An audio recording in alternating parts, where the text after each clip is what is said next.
Good evening. The opinions and statements voiced by our guests do not necessarily reflect the opinions of this network. Enjoy the shows. You are listening to WBHM Digital Broadcasting, the best in paranormal talk only on Paranormal Experience Radio. Broadcasting live out of Birmingham, Alabama.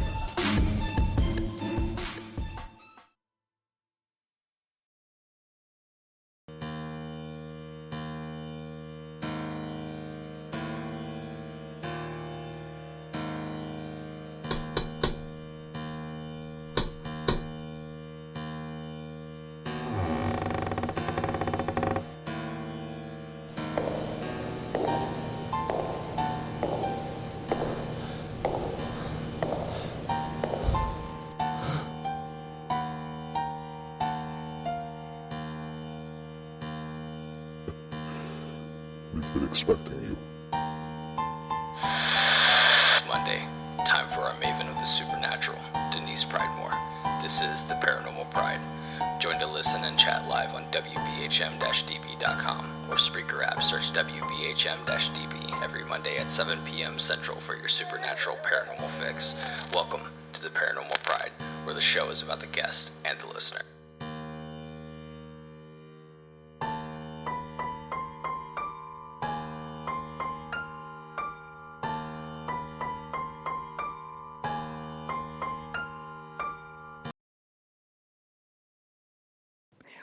Welcome to the Paranormal Pride. I'm your host, Denise Pridemore. I hope everybody's having a great night. I know I am. I hope you guys are too, and I hope you'll like my guest, Michael Huntington.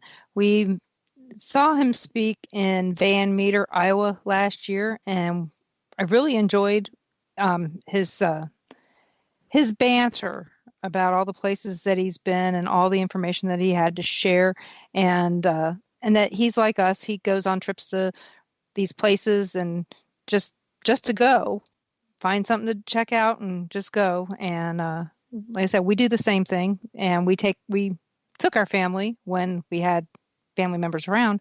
Now we're older, we don't have to worry about that. But welcome, Michael Huntington, to the Paranormal Pride. Well, thank you. It's great to be here. I've listened to your program before, and I think it's one of the better ones out there. So congrats to you.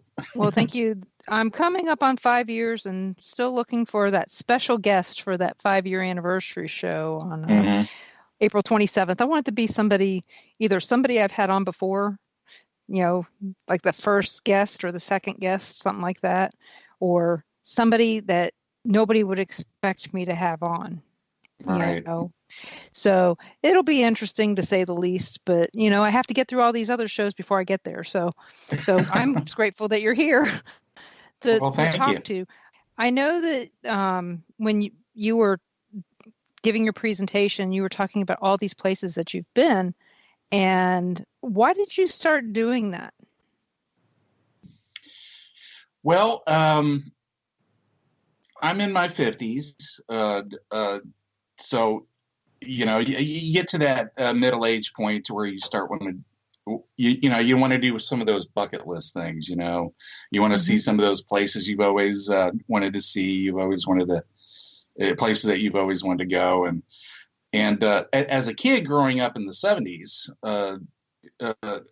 pretty much UFO, paranormal, ghost, ancient astronauts, all the weird stuff that I cover in my blogs and in my writings was very prevalent in the culture back then. And I grew up around that.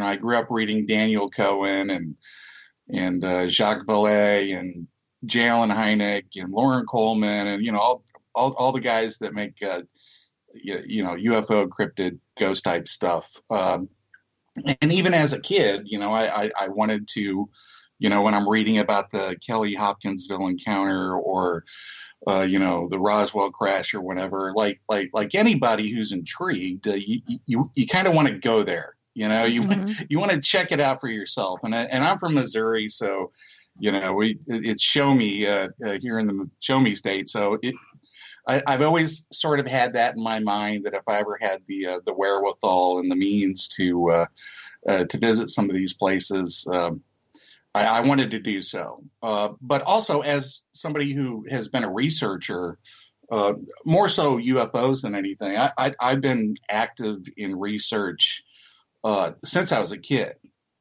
Now, probably like 7 or 8.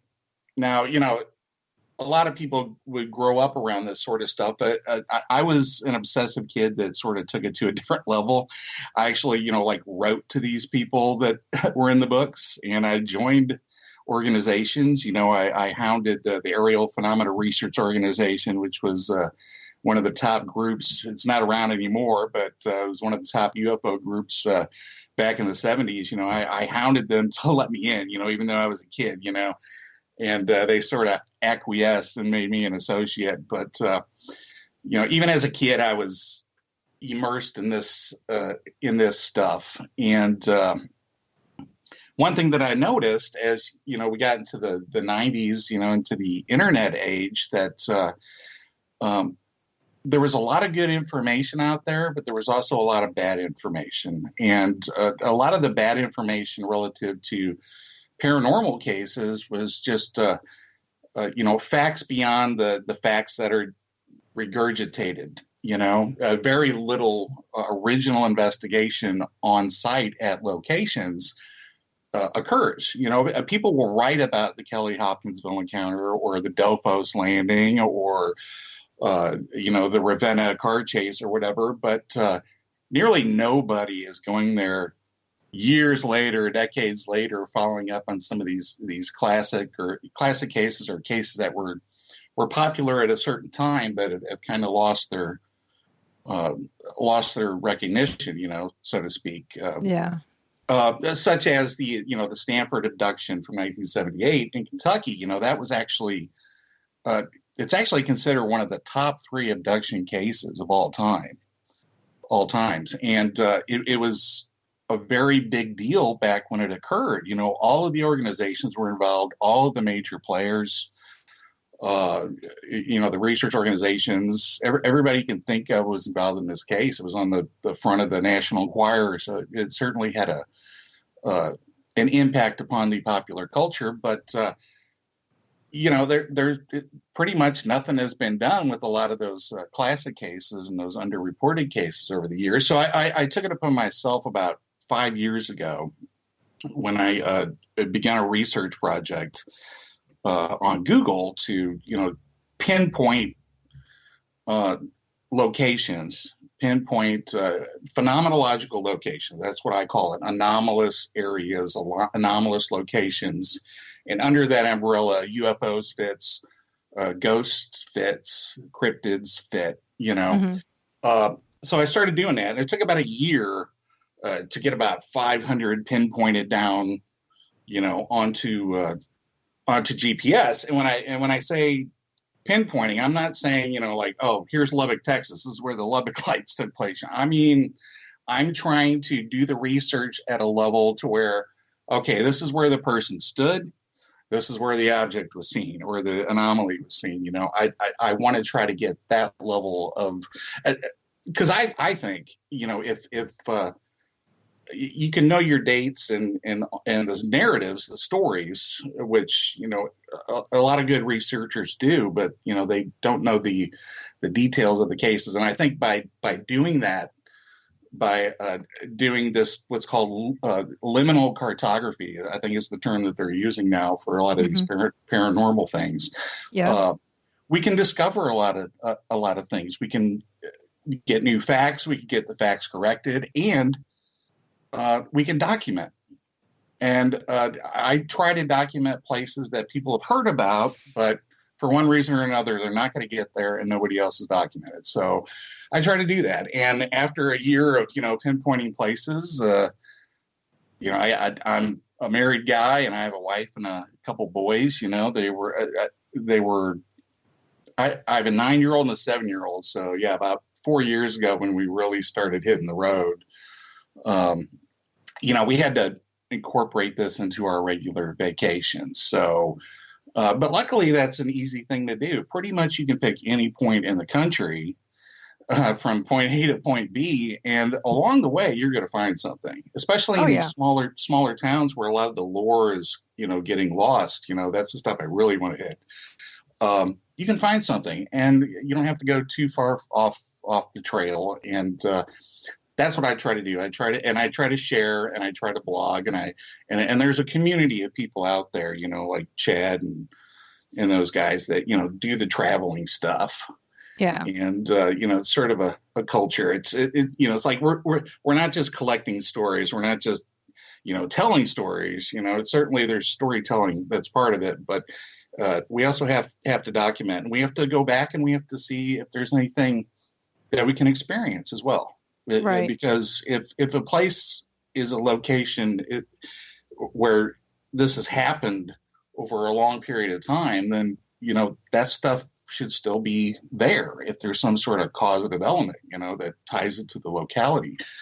And that should be measurable. And hopefully by going back and documenting some of these other stuff, we can get researchers to, not just spend all their time online, but to get out there. So, I'm an armchair researcher, certainly, and I don't take that as a derogatory thing, but I also get out of my chair and I hit the road. And I think that's what you kind of have to do if you're going to have any sort of credibility. I think it's work. I agree, because I think those people that just research and then write, there's a lot of work in the research, but there is a lot to be said about personal experience. Mm-hmm. And, I imagine that person that all they do is research and write books, that they're sitting in their basement in their underwear, flicking at their ear while they're typing. And it's like, how can I take this person seriously if they're not out there experiencing it, and they're just regurgitating not other people's words, but other people's experiences. It means a lot to me. Go ahead. I'm sorry, I didn't mean to jump, but you're absolutely right.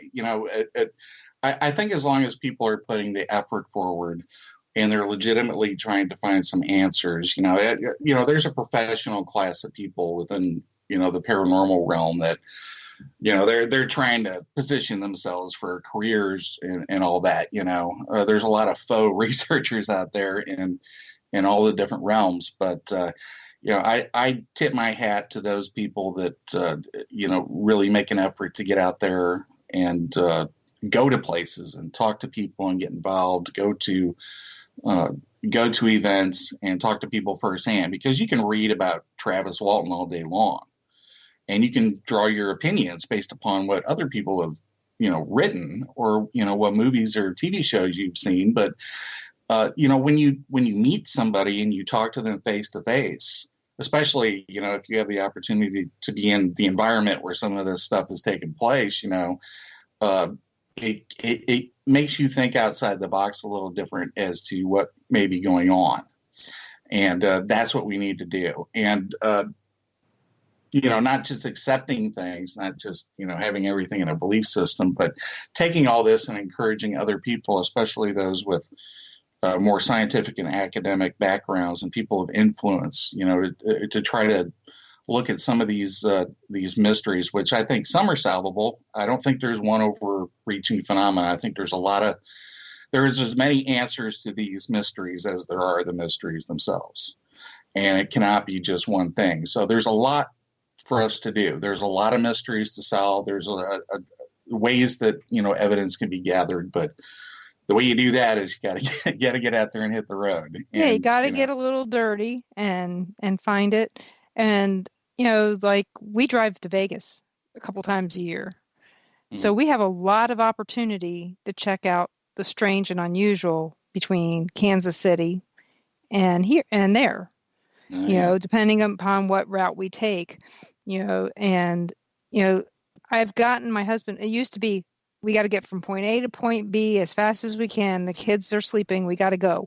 We didn't stop and do anything. We stopped at McDonald's for the kids to play, get them back in the car and get moving, Mm-hmm. And as I started traveling with the kids by myself, I couldn't do that. I couldn't travel from point A to point B without stopping somewhere and getting them out of the car and all that. So that's when I started finding, well, I started finding the things off the highway because I would drive from here to Eastern Kentucky, which is not far from Stanford, because we went right by Lexington and it's south of Lexington. But, I would take the kids to something, and, I would take them to the Rebecca Ruth Candy Factory. I would take them to some playground in Louisville that I later find out got Bigfoot. I didn't know that then. I've taken them to, driven down to Churchill Downs to show them that and tease their dad. Took them to the driveway where the Waverly Hills was. I haven't been there, but I know it. I know where it is now. Or distilleries. We've stopped at so many distilleries. Yes, I took kids to distilleries. They couldn't try anything, but I could. I needed the drink by the time I got there. And, all these different things that once I found them, I told Ron, I go, you have got to come and check this place out. And one of his favorite places is now one of those places that I took the kids to originally for a ghost tour one night. And it's the Buffalo Trace Distillery. Free ghost tour, free liquor, and, had a good time with the kids. And then, so the next time I got him to go out there and he loves it, but there's all these different things. Last year it was, I made him take me to the Crystal Geyser in Green River, Utah. It said it was like a 20-minute, that was only like 17 minutes off the road, but it was only like 5 miles. It wasn't meant for a car. But we did it. We made it all the way back there. But the geyser isn't timed, so it's not like when it's going to go off. So we never got to see it go off. But we'll never drive back there again. But it's one of those things that we did that we can tell the kids, hey, we did this, and you would love it if you have a 4-wheel drive. But this is where the Crystal River, Crystal Geyser water in the bottles comes from, is this geyser. Oh, okay. I had no clue. I mean, they sell it at Walmart. Why would I be thinking, hey, this is the same water? And it was. But yeah, these little things that we've just done off the side of the road is really important for us as adults, but for those kids to have the memories. But now that I said, we don't have the kids now to have to take on these trips. So we're really experiencing more of that. And at that, keep that thought that you were going to say, but we're going on our break. So I don't want you to forget it. And, but yeah, your trips are very important to your kids' development and yours. But everybody, you're listening to WBHM Digital Broadcasting out of Birmingham, Alabama.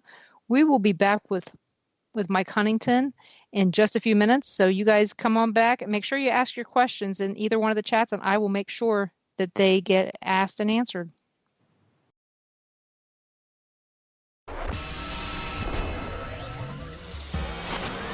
You are listening to WBHM Digital Broadcasting, Birmingham, Alabama.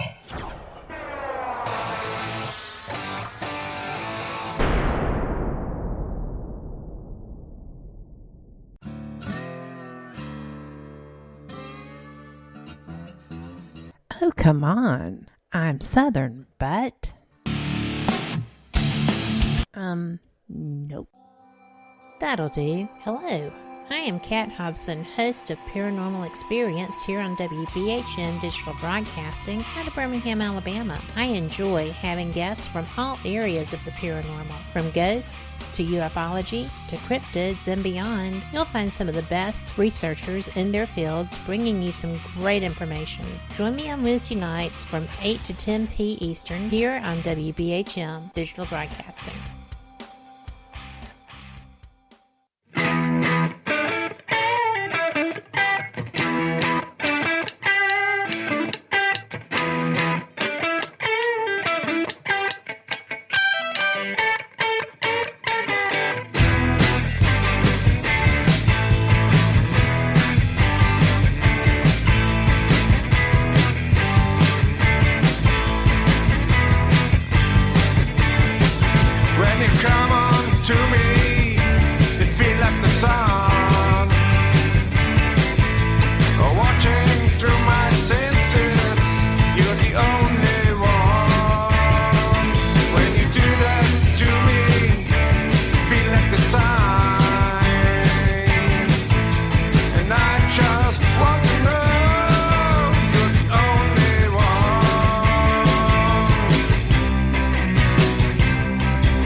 listening to WBHM Digital Broadcasting, the best in paranormal talk, only on Paranormal Experience Radio, broadcasting live out of Birmingham, Alabama.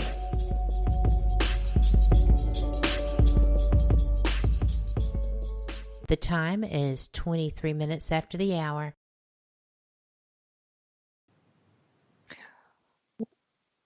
Welcome back to the Paranormal Pride. I'm your host, Denise Pridemore. My guest tonight is Michael Huntington. I did want to tell you, Michael, you mentioned Chad, and for those of you listening, he's talking about Chad Lewis, I believe. Yes. And Chad Lewis is going to be on my show in August because he wants to talk about. Well, I told him, I said I live within 4 hours of the people that might want to come to the Van Meter Visitor Festival. I still have visitors in my car from when we went. The lady that made the little paper visitors full of candy, she gave me and Ron one. So I have visitors in my car. I take them with me everywhere. That was a great conference up there. And I was actually happy to be able to speak up there because probably about 6 years ago when I was doing some research, even before the mapping stuff, I'd watched some of their first videos of them, doing their research in Van Meter. And those guys and a few other guys were some of the people that influenced me. It's like, hey, these guys are actually, they're going to this place from 100 years ago, and they're still looking at stuff and they're keeping the stories alive and they're giving back to the community, definitely, because that's it's a small town and they get a little bump from their local folklore, So it was a good full circle for me to be able to speak up there, and those guys are such great guys, They're kindred spirits, brothers of the road, as I call them. And we were lucky as heck that it didn't rain when they thought it was. It turned out very nice as far as that I was concerned, and I had a good time. For as inexpensive of a festival as it was for somebody coming in, you felt like you could spend money because you didn't spend a whole lot of money to get in to the event. And we had good people there. We had, Josh Hurd and Nathan Leith, both been guests on my show before, and Matthew Bennett, who's been a guest on my show as well. And I'm on Kelly Steffens shows all the time, doing stuff for her. So it's, I got to meet people. Some of them I already knew very well, and others I'd never met before, but had a really great time meeting. Like you, like I said, I didn't get to meet you, but I got to hear you. I mean, I was sitting right in the front row on the bleachers and listening to you. I saw you. Yeah. After you saw the picture, you're going, I remember her.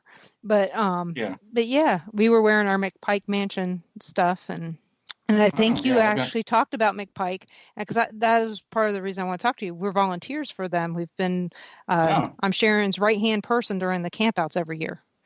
Oh, cool. So I haven't done an overnight study there. We go to Alton a lot. I'll go up there for Troy Taylor's Haunted America conference every other year, which is a good event. And Alton, Illinois is what we're talking about, is a good town. Mm-hmm. If somebody is interested in ghost stories and haunted locations, that town actually has a reputation as being the most haunted small town in America, and largely because a lot of there was a Civil War prison there. I'm telling you stuff that you already know, but there was a Civil War prison there, and so a lot of the buildings and stuff there were built from the remnants of maybe some horrific times for that town. A lot of brutality and whatnot. So it's a great place because there's you got the Mineral Springs, you got McPike Mansion, you got the Centenary Church, you got the remnants. The Unitarian Church there, and then you have also the Milton Schoolhouse. Yeah, and then you got the Piazza Bird, which is the cryptid of the town, some sort of creature that was allegedly seen. It was certainly painted on the side of, the cliffs there as part of native lore. And whether or not there's basis in that or not, it's certainly part of the folklore, and all of it sort of needs to be taken together. I think, when you go to a lot of these small towns, you'll find that, there are UFO stories, and there are haunted places, and there are, places, spots where people have seen weird creatures, pretty much, everywhere you go. And there are some places more than others, these localized anomalous spots, I call them la la lands, where there's just so many stories from so many decades that, it sort of transcends any sort of urban legend, and it certainly transcends it when you go into some place like McPike Mansion, which is considered one of the most haunted houses in the country. When you have experiences, and they don't have to be, I haven't had really any big overt experiences traveling to, haunted hotels or cemeteries or haunted schools or haunted theaters, or UFO spots or, what have you. These places, they're sort of subtle in the message, the phenomena that they provide. A lot of times you'll find stuff afterwards, like in your videos and in your cameras, that may or may not be right offable to some sort of photographic or video anomaly. But taking everything in context, if you do photograph something or experience something in a spot where people have said that you're going to experience something, then that's when there's a demonstrative level where we start to need to theorize, and then theorize as to how we can figure out what's going on. Right. That's really the next step that phenomenological studies needs to do. It needs to get a little more academic. It needs to get a little bit more serious. It needs to get a little bit more scientific. It needs to encourage more people from those realms to get involved in order to gather evidence, data, and analyze it in order to come up with theories that are testable. That's something also that needs to be done. I think in the future more. You've talked about being friends, with like people like Rich Hoffman at the Scientific Coalition for Ufology. There are certainly people out there, longtime researchers, myself included, that think that we really haven't gotten past the storytelling part, and we haven't gotten past a lot of the conspiracies or the anecdote.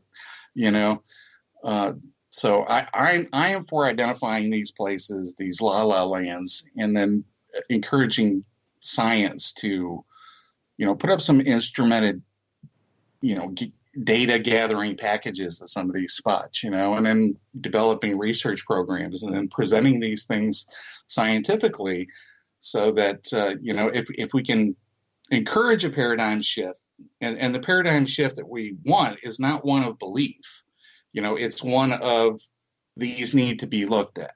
These need to be addressed. That's really the paradigm shift. Because if it's about convincing people, you can't really convince people of experience. No.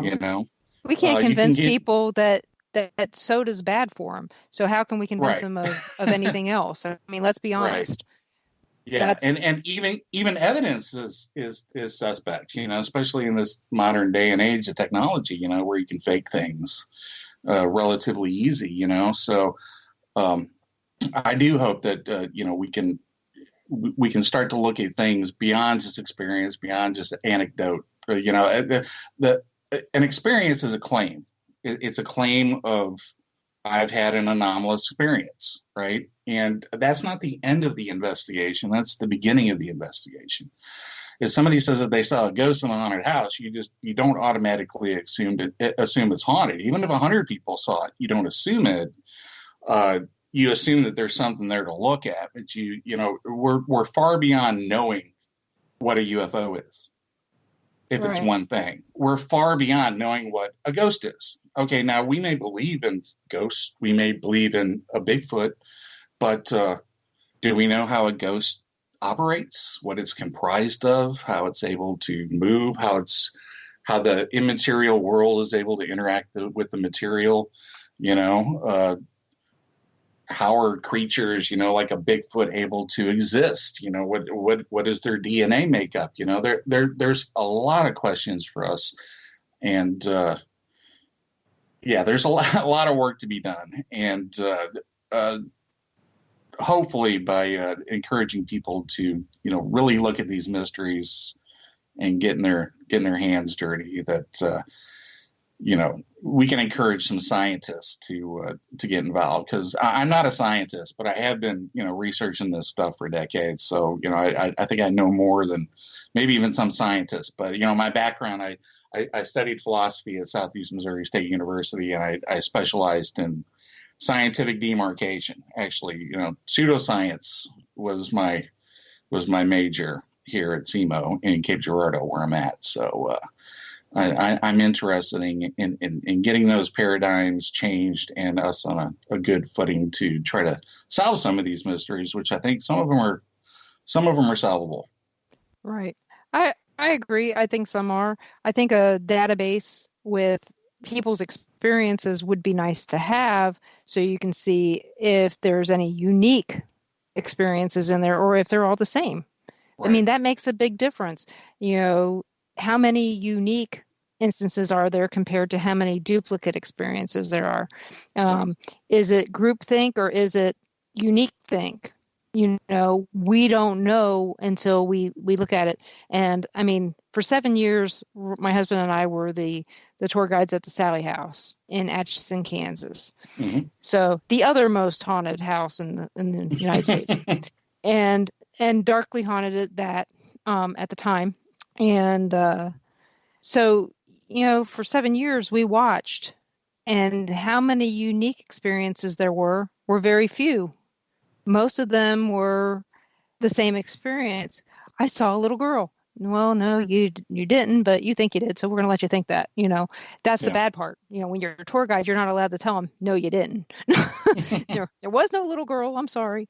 But it is what it is. You go through it and you watch, and people were all having experiences, or felt like they were having experiences based on what they saw on TV.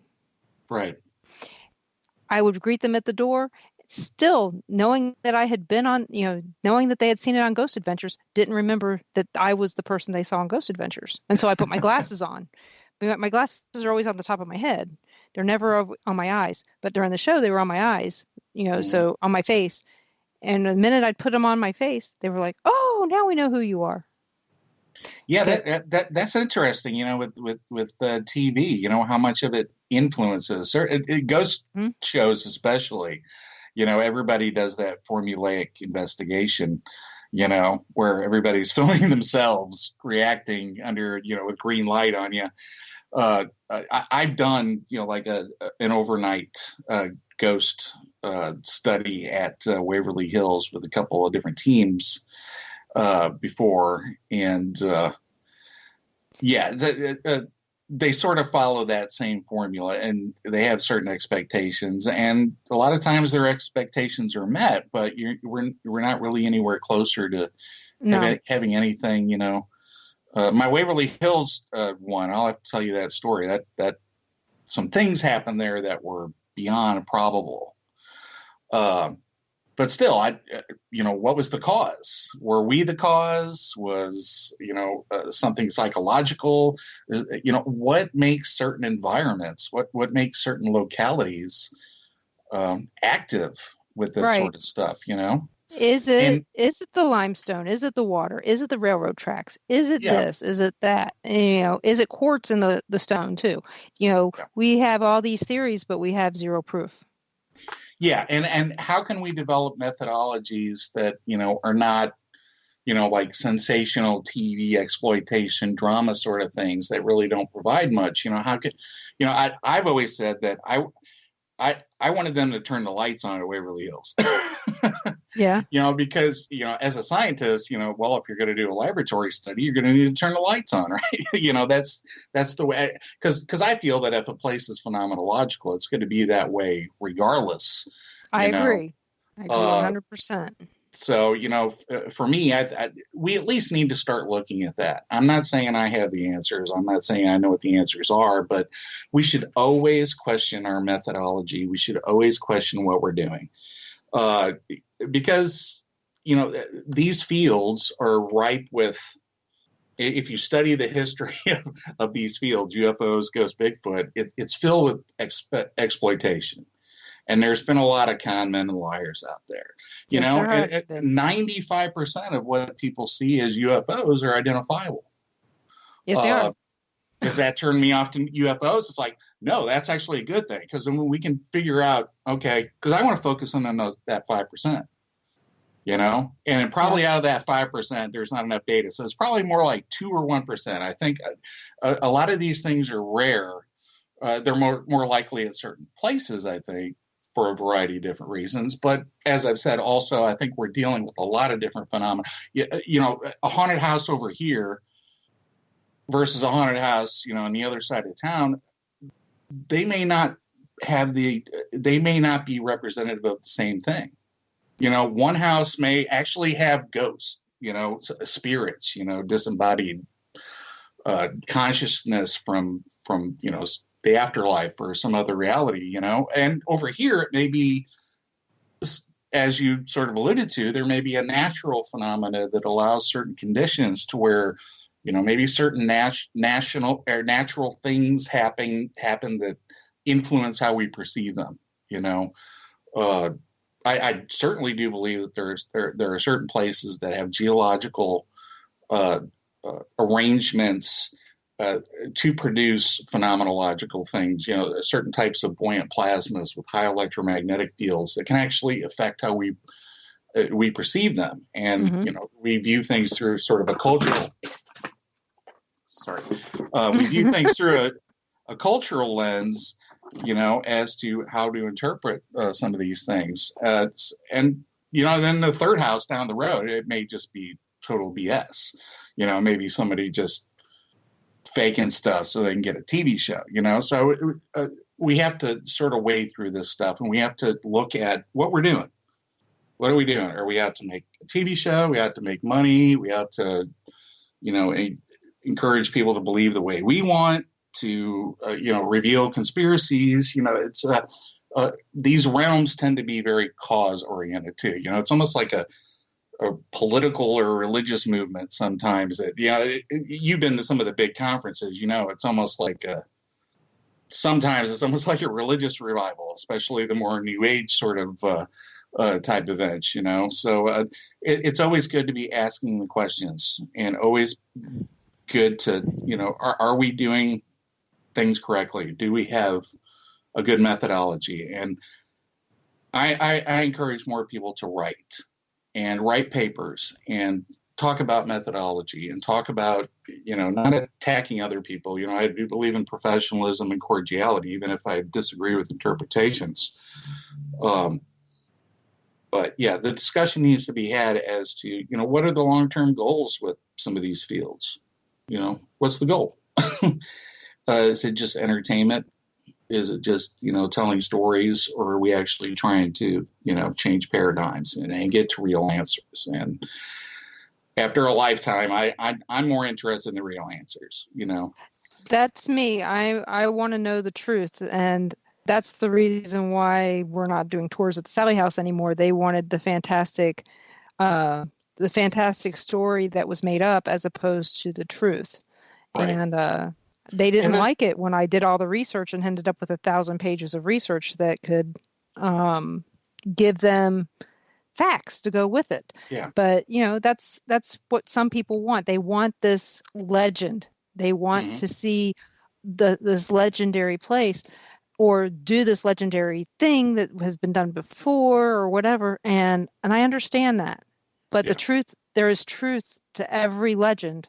But what is the truth? But with that, we got our next break coming up here.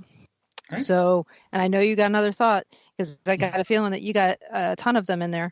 But everyone, you're listening to Paranormal Pride. I am interviewing Michael Huntington, so if you have any questions, please ask them in either one of the chats, and I will get them asked. You're listening to WBHM Digital Broadcasting out of Birmingham, Alabama. We will be back in just a couple minutes, so make sure you come back. You are listening to WBHM Digital Broadcasting, the best in paranormal talk, only on Paranormal Experience Radio, broadcasting live out of Birmingham, Alabama.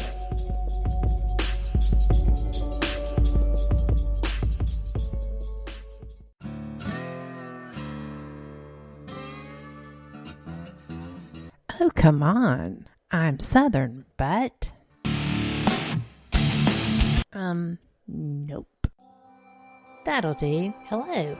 I am Kat Hobson, host of Paranormal Experience here on WBHM Digital Broadcasting out of Birmingham, Alabama. I enjoy having guests from all areas of the paranormal, from ghosts to ufology to cryptids and beyond. You'll find some of the best researchers in their fields bringing you some great information. Join me on Wednesday nights from 8 to 10 p. Eastern here on WBHM Digital Broadcasting. Since 1948, Fate magazine has brought you reports of the strange and unknown, all of them true. Fate Radio is carrying on that tradition, bringing you the unusual, macabre, strange, and bizarre. Join host Kat Hobson Sunday nights from 8 to 10 p.m. Eastern on WBHM Digital Broadcasting.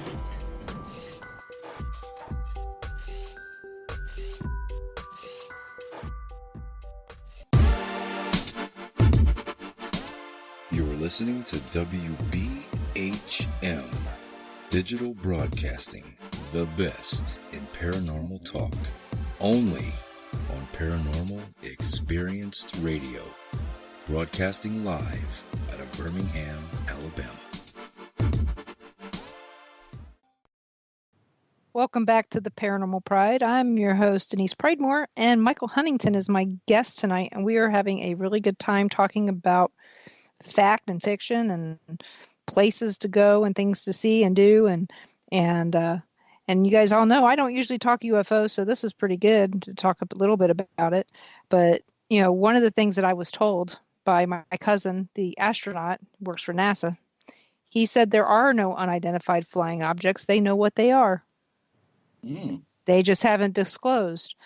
So it's my cousin's son. So he's my second cousin's son. So he's not family at all. No, no, he's family. But I haven't met him since he was probably a small child. So it'll be amazing when I actually get to visit with him and talk a little bit about, all these theories that I hear about all the time with UFOs. And earlier you mentioned Travis Walton. He's one of the few in the UFO field that I feel is, very believable. I believe what he says. I have never questioned one word out of his mouth. Unlike, there's some people in every field. We always have some that they're full of it. But you just never know who's really telling the truth. And so I have to go with my gut. I believe that Travis Walton's telling me the truth when he says whatever he says. I've never met him, but he's one of the few in the UFO field I would love to meet and pick his brain. I've met him a few times, and if people aren't familiar, he had a famous encounter back in 1975 in near Snowflake, Arizona. And he was a logger, and he was the guy that, and you've probably seen this in the movie Fire in the Sky, that where the guy got zapped and then abducted. It's considered one of the top abduction cases, and the reason it's considered as such is because of the veracity of the witness and the credibility of the witness, and a lot of people, have been dismissive of Travis Walton and other experiencers, as they're, people who experience or have had encounters are called within the UFO realm these days. Yeah, when you talk to him, you're first taken aback by how humble he is, and then you're sort of blown away by how much knowledge he has just of the UFO subject. And it makes sense because he's been, immersed in it since 1975. Right. And he has regular jobs and all that, but he also is Travis Walton, and he's on the lecture circuit and he tells his story, and you do have to walk that fine line when you're at a certain professional level to make you don't want to be a sideshow exhibit, but and some people within the paranormal communities are, and that's fine. But if you're trying to get credibility for an account and thus for an interpretation of the subject,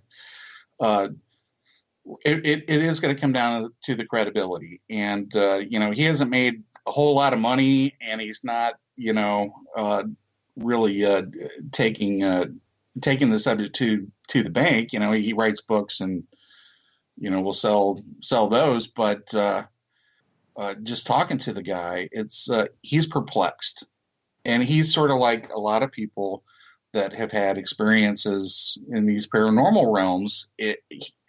He knows it happened because he experienced it, and all the evidence, from his experience suggests that it did happen, but he doesn't know what happened. And he will tell you, I don't know what happened. All I can tell you is what I experienced. And will we ever know the answer to that? Probably not. I think that's true of a lot of cases within, all of paranormal, all of, cryptozoology, ufology. We can go back and we can, get our facts straight, and we can ask the right questions and, for the record and all that. But, sometimes there's just not much to go on other than anecdote. But Travis Walton has had such an impact. He's iconic, and yes. He's interesting to talk to. And I don't know what happened. I don't know if he's full of it or not. But for me, I don't think he is. I think he experienced something. What he experienced, was it a natural sort of thing that took his mind somewhere as a result of it? Zapping him. There were other witnesses that were there as well. Right. That's why I tend to believe him more than other people, is that there were people that were affected by his abduction as well. Yeah. Yeah. The more witnesses you have, the better. But, just having witnesses doesn't mean that they can't all be wrong. Especially when you're looking at, which is most times, within UFOs, most times it's, a light in the sky at night. And it could be a lot of different things. Within the ghost realm, there's always, photographs of Bigfoot that is probably a bear. And, within the ghost realm, it's when you turn the lights off and you're in a creepy place, and it's a creepy place where a bunch of people have died, you sort of have these expectations, and every little thing is an orb, which is a ghost, and we have to watch ourselves with not getting taken too far away from the reality. We try to need to stick to facts, but it's hard not to get conjecture, because ultimately we want the answers. Well, since we've got some time now, we've got a couple questions in the chat room I would like to ask you. The first one is how, Carl from CC Paranormal over here in Caldwell County, Missouri, he asked, what places in Missouri have you researched and investigated? Oh, gee willikers. I know in your case, there's a lot, because I know that about the time that you grew up in St. Louis. My husband was growing up in there, and we all know Momo the Monster made an appearance in the 70s and shook everything up. Yeah, I've researched Momo thoroughly. In fact, I'm actually the Momo expert in Seth Breedlove's Momo documentary that was released last year. Momo is a fantastic tale up there in Louisiana, Missouri, from 72, 73, around that time period. Just a little bit south of there is Ellsbury. That's another place that had a UFO flap. Oh, really? I know we go by that exit every time we go to, going to Alton from O'Fallon, Missouri to Alton. We go right by the exit right there. It's like 3 exits away from Ron's parents' house. From Ellsbury all the way up to Hannibal, it is filled with UFO tales, cattle mutilations, haunted houses galore, especially up in Hannibal. You can pick a little small circle and you can find quite a bit of stuff. I've investigated up there, all that stuff, all the cattle mutilations and UFOs and all the haunted houses and everything that I could around there. I do document all the stuff in my blogs. You can find those on Facebook, Instagram, Twitter, all that stuff. I blog that out. Just look my name up, and then whatever subject you're interested in, some things will pop up. Some previous radio stuff will pop up too, probably. It won't be as good as this. Well, this is going fine so far. But I'm actually located in southeast Missouri, which here in Cape Girardeau, we actually have a pretty solid UFO and ghost and Bigfoot tradition down here at the other end of the state as well. The Cape Girardeau UFO crash, the famous ufologist here at the university, Harley Rutledge, who did Project Identification, which was the first university-level study in the field of the UFO phenomena, which went on for 6 years. He investigated primarily the Piedmont lights, which became known during the Brushy Creek UFO wave of 1973, where there were mass sightings around the town of Piedmont, which is a couple hours west of here. So I've been to all those spots, walked in Harley Rutledge's footsteps, reinvestigated and revisited some of his cases. And I've also reinvestigated a lot of other Missouri researchers. I don't even know where to begin, but Space Penguins of Tuscumbia, Missouri. I've been to the Marley Woods. I've investigated pretty much a lot of, not all of them, because he's literally investigated thousands. Ted Phillips, he was a UFO. He still is. He's around. He's retired from the field, but he was Jalen Hydek's protege. You may have seen Jalen Hynek from the TV show Project Blue Book. That show's not factual at all. No, I've seen some so far that are supposed to be documentaries. I'm going to call them mockumentaries. No, it's X-Files.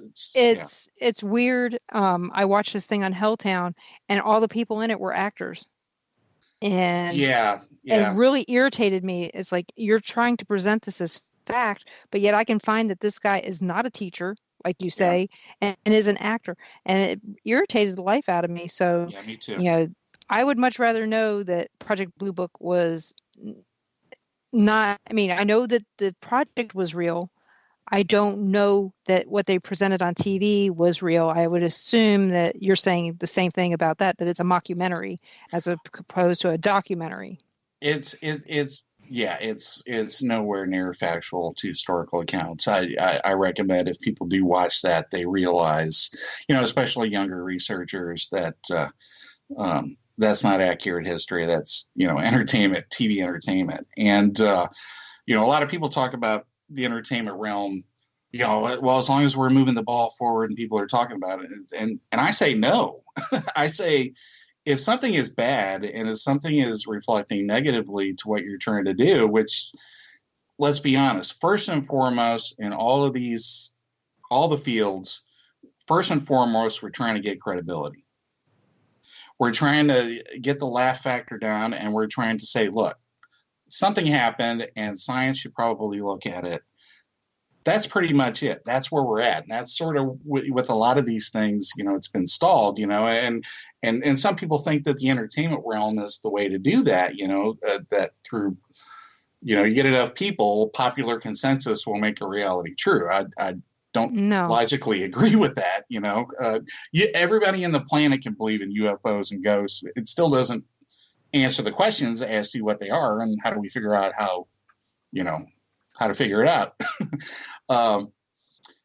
So, television, it can have its advantages, but, some people think that this is like a golden age, with the internet within, the UFO realm, because of, media and press and all that and the internet and such. But, it can also be a dark age, especially if you're doing manipulative stuff like you were talking about, having fake experts and fake stories and dramatizations that don't go to, real places. If I'm involved in some sort of documentary, like with Seth's projects that I've been involved with, the advantage versus a lot of the stuff you find on television is they're actually going to the spots. Right. Now, which is one thing that I do respect about like ghost researchers more than anything is you're going to the real spot at least, right? You're there. You're at the Sally House or you're at Waverly Hills or you're at McPike. You're not talking about it somewhere, you're actually going there. So whatever, hats off to, same thing with Bigfooters, they're actually getting out in the woods, they're trying to engage whatever phenomena they believe exist. But television can, for all these realms can be disadvantageous as well, especially when we get into the manipulative aspects to it. And I think there's a lot of that nowadays. I think because, let's be honest, these realms are also businesses, and there are people trying to make careers, and and the way you make careers is you want a TV show, and again, I'm not knocking that. It's just that, if you're going the Hollywood route, what we're going to get is we're going to get more of the same. And, we sort of have to think outside the box, I think. Yeah, we do. I mean, there's all kinds of ways to think outside the box. And, some of the, we're at the top of the hour break. Everyone, you're listening to WBHM Digital Broadcasting out of Birmingham, Alabama. We'll be back after this news break.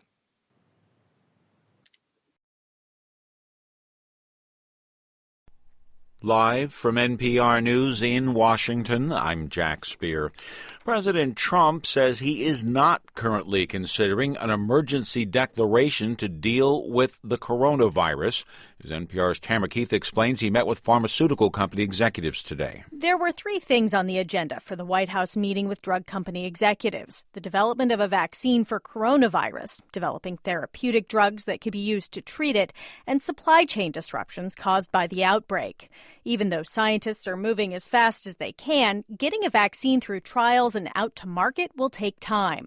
Trump was asked about an emergency declaration to aid states. I don't think you'll need that because I really think we're in, extremely good shape. We're prepared for anything, and we could always do that at a later date if we need it, but I don't think we need that. Trump said his administration is considering further travel restrictions. Tamara Keith, NPR News. Vice President Mike Pence and Health and Human Services Secretary Alex Azar, along with other health professionals, have been holding a briefing at the White House today. It was announced there have been 26 reported person-to-person cases of transmission of the virus. Some global economic groups are predicting the U.S. economy and the global economy will actually shrink, or the global economy this quarter, due to the economic fallout from the coronavirus outbreak. The Organization for Economic Cooperation and Development saying today the world economy is still expected to grow overall this year, though, and rebound next year. The OECD also cited reduced production from China as hitting Asia particularly hard. On the eve of the biggest day of the Democratic Party's presidential nominating contest, Senator Amy Klobuchar is out of the race. NPR's Miles Parks reports that leaves just 5 candidates left to compete on Super Tuesday. Left in the race are Vermont Senator Bernie Sanders, former Vice President Joe Biden, Massachusetts Senator Elizabeth Warren, former New York Mayor Michael Bloomberg, and Hawaii Representative Tulsi Gabbard. Sanders and Biden lead when it comes to the delegate count, but the race could look very different after tomorrow. 14 states and 1 U.S. territory are voting, with more than a third of the total primary delegates up for grabs. California and Texas are by far the biggest states voting tomorrow, and Sanders has led in recent polling in both states. But with Klobuchar and former South Bend Mayor Pete Buttigieg out of the race now, the question is whether Biden can swoop in and consolidate the more moderate wing of the Democratic Party. Miles Parks, NPR News, Washington. U.S. manufacturing activity showed signs of slowing last month as new orders contracted, reflecting worries about the global supply chain and potential disruptions related to the fast-spreading coronavirus.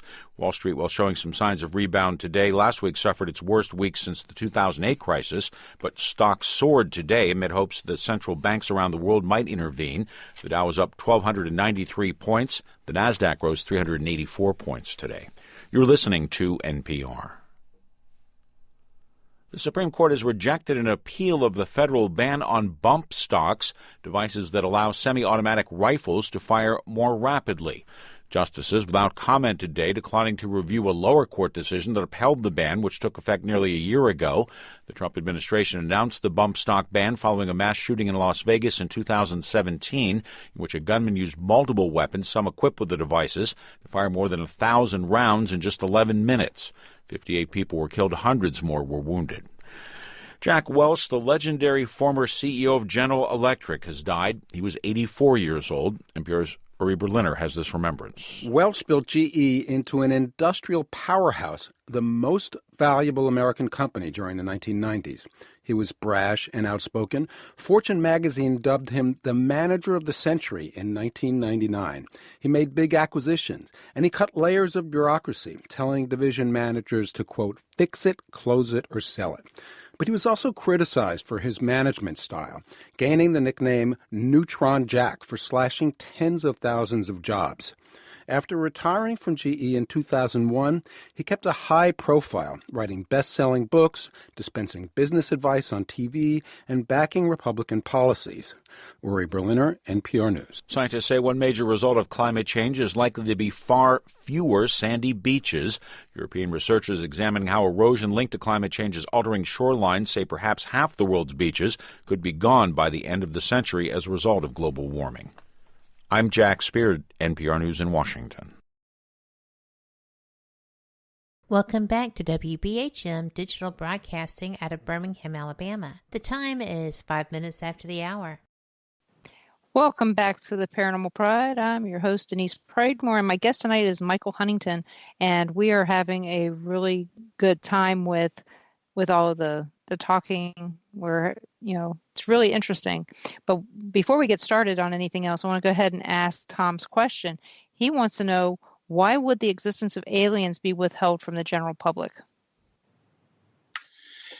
Well, hypothetically speaking, or reality speaking, we certainly must distinguish between that. There are those that believe that the government is, in fact, hiding that reality. They are covering that up. And the reasons would be, usually it goes back to the Robertson Panel report, which is a report that was done by the CIA, as to, if such a reality was revealed to the public, how would the public react?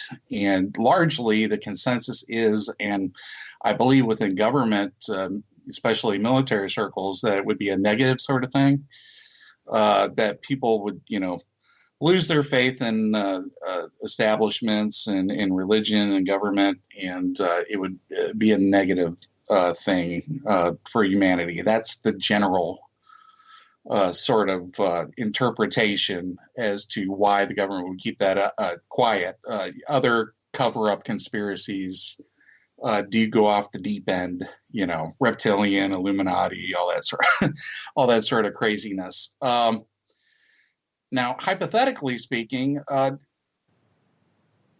maybe the government doesn't know the answer, because maybe the phenomenon is not a phenomenon, but it's a variety of phenomena, and we are dealing with cases and events that have, gone on for 75 years at least in the modern era, and maybe even longer than that throughout the centuries, maybe even millennia.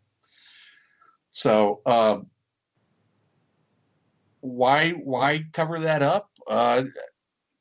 because maybe they don't know. Maybe, there are some things that are just totally perplexing and they have no idea. I think the Tic Tac, the Nimitz case from 2017, which, been in the news in the past couple of years, it's an interesting case. Ultimately, it's not the end of, it's not a big revelation. It's not necessarily disclosure, meaning the government, people have this idea of disclosure as the government coming forward and, confessing. Right. Oh, we've been covering it up. Yeah, a UFO crashed at Roswell and there were aliens and we covered it up,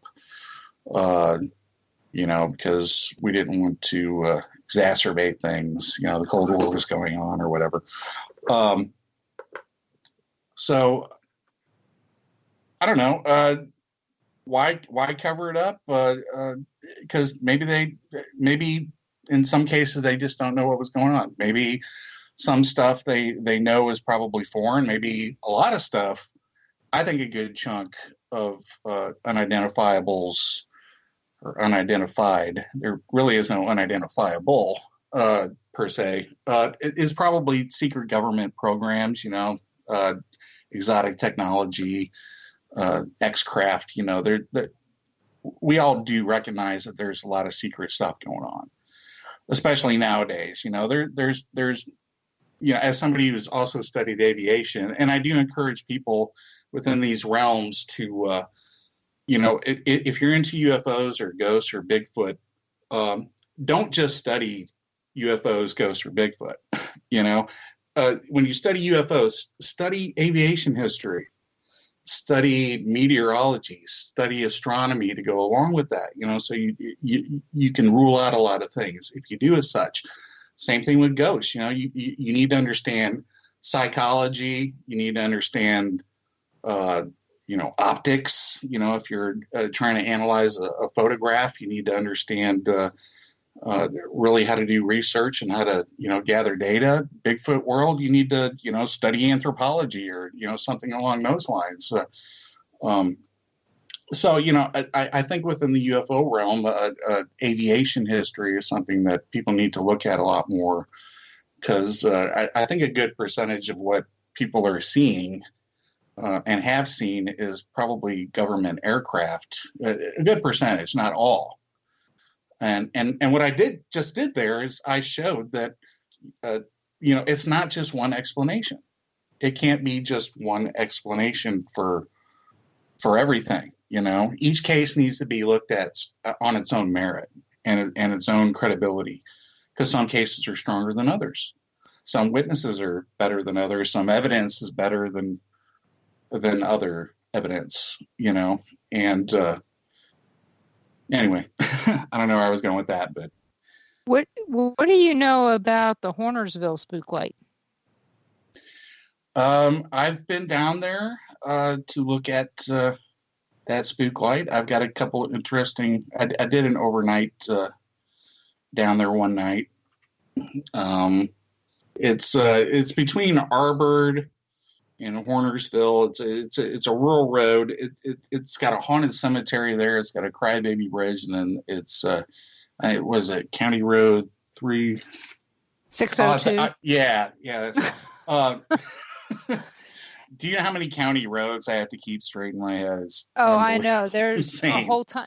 Well, just to go back, give everybody a little history. Ron and I met in Blytheville, Arkansas, and this is not far from there. You're very close. It's yes. not too far from Kennett and Steele and all that. So we lived there in the early 80s, and so Mississippi flood, all that good stuff. I couldn't drive back then. There was no internet, so had to go with everything based on the word of mouth. Mm-hmm. And while we were talking, it came to me that I remembered that there was a spook light not too far from where we were living. And so we've, just last year we stayed in Jonesboro, but I used to go, my big thing was Keach-Nehi back in the day. And that's where I got used to having Keach-Nehi was in Blytheville. And so we were talking about one time going down to Paragould so I could get a bunch, and never happened, of course. Soda's not good for you. But yeah, so I know that area not real well, but well enough to know that there's weird stuff in that part of Arkansas and Missouri, especially in that boot heel. Yeah. So. Yeah, the Hornerville lights are also they're also called the Seneth lights, and they're also called the Arbord lights. Those are the towns. It depends, if you go to Arbord, they're going to call them the Arbord lights. If you go to Hornersville, they're going to call them the Hornersville lights. Generally, they're called the Seneth lights, I think, because that's probably the town that it's closest to. Yeah, no, I went out there with a friend, took some photos, stayed there at night. There were some interesting lights seen, but that road there is an interesting road. It's long, and it's got it's tree lined in some place, so it creates the hollow road sort of thing that can make light, stretch light out or whatever. And one thing I did discover when I researched the Hornersville lights was that it's very similar in its arrangement to the Hornet lights, the Joplin spook lights. You have an east-west road, and generally, you observe it at one position towards the east. And, you're supposed to see these, white balls about the size of footballs or whatever, some sort of orb or ghost light type thing. Generally, all these, the spook lights, have that traditional ghost light story of, somebody lost their head, a train worker or a Native American was beheaded or whatever, and they're looking for their head. That's the general urban legend with a lot of these. Pretty much all these places you go, you'll get some variation on that. But one thing I discovered is that there, at the end of the road, towards where the light is seen, there's a southwest northeast highway, and also in Joplin there's a north-south. Or a southwest northeast highway, which, are we dealing with an optical illusion? Just the fact that the arrangement is sort of coincidental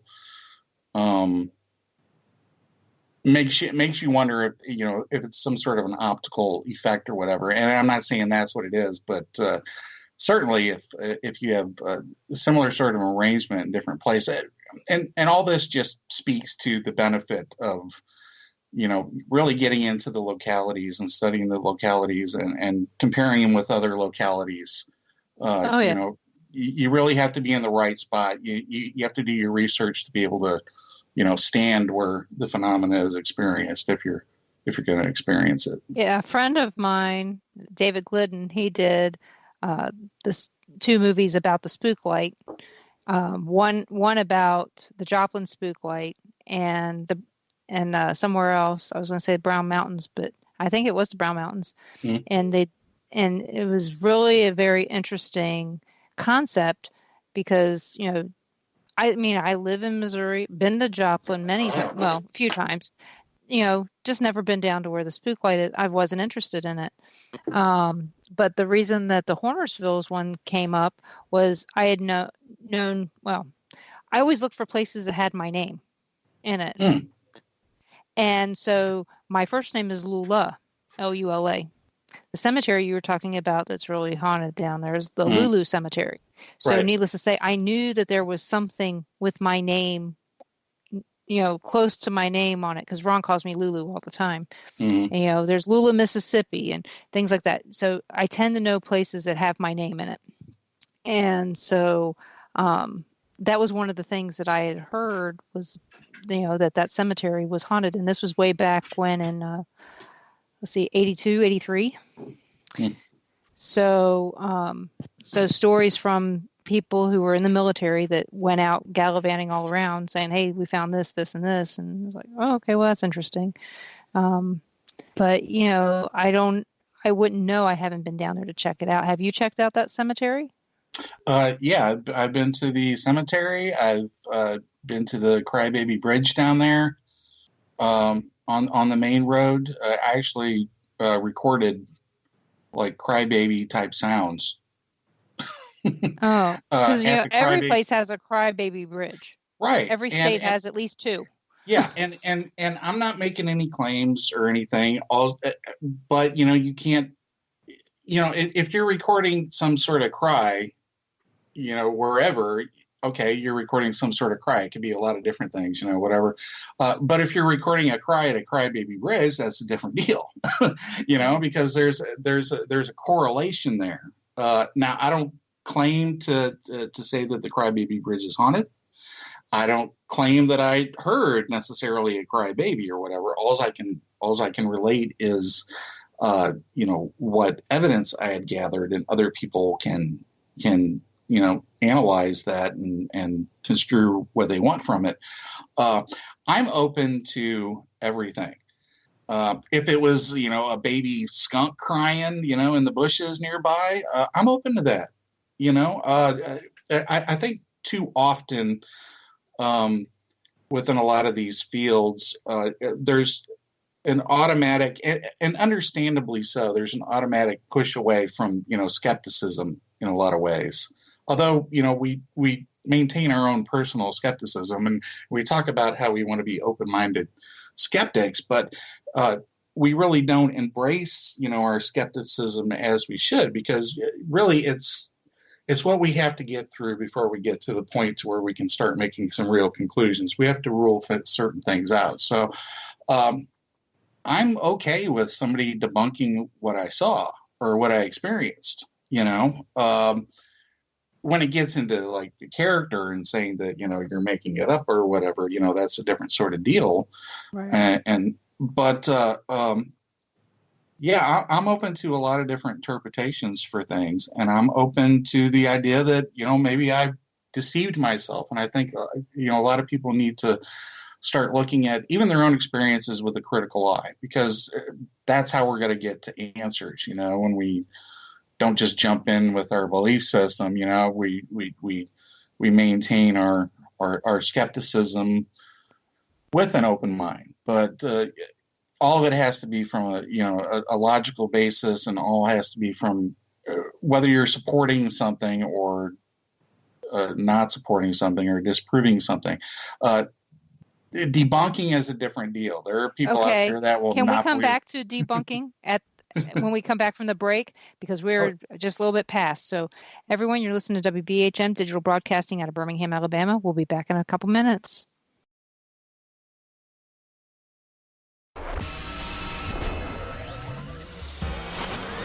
You are listening to WBHM Digital Broadcasting, Birmingham, Alabama.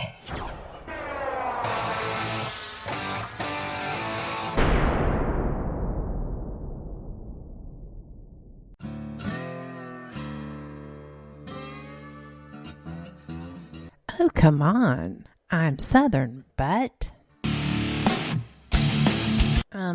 Nope.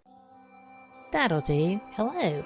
I am Kat Hobson, host of Paranormal Experience here on WBHM Digital Broadcasting out of Birmingham, Alabama. I enjoy having guests from all areas of the paranormal, from ghosts to ufology to cryptids and beyond. You'll find some of the best researchers in their fields bringing you some great information. Join me on Wednesday nights from 8 to 10 p. Eastern here on WBHM Digital Broadcasting.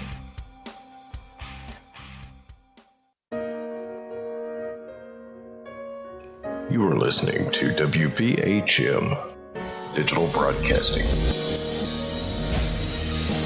the best in paranormal talk radio.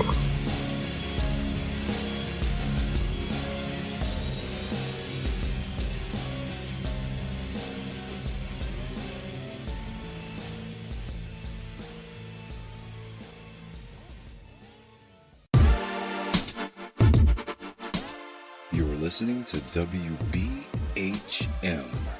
Digital Broadcasting, the best in paranormal talk, only on Paranormal Experienced Radio. broadcasting live out of Birmingham, Alabama. Since 1948, Fate magazine has brought you reports of the strange and unknown, all of them true. Fate Radio is carrying on that tradition, bringing you the unusual, macabre, strange, and bizarre. Join host Kat Hobson Sunday nights from 8 to 10 p.m. Eastern on WBHM Digital Broadcasting.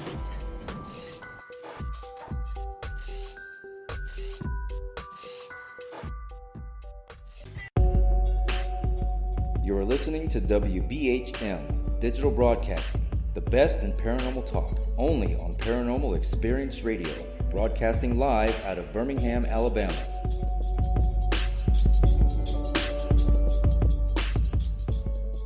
The time is 23 minutes after the hour.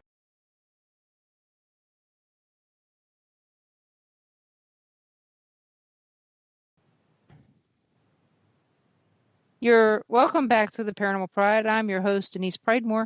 I hope you guys are enjoying Mike Huntington tonight, because I know I am. He's making this easy for me. I don't have to really do much. I just have to be the facilitator tonight. So I hope you guys you really need to cut me off, because I will just keep talking even if we go off the air. So it's okay, as long as you're having a good time and so are the listeners, I'm happy as pie. So when we left, you were talking about debunking.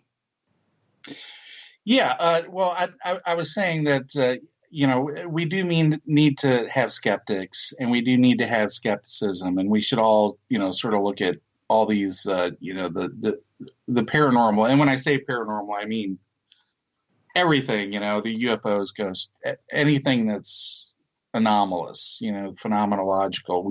We do need our skepticism, because that's the filter that filters out a lot of stuff, and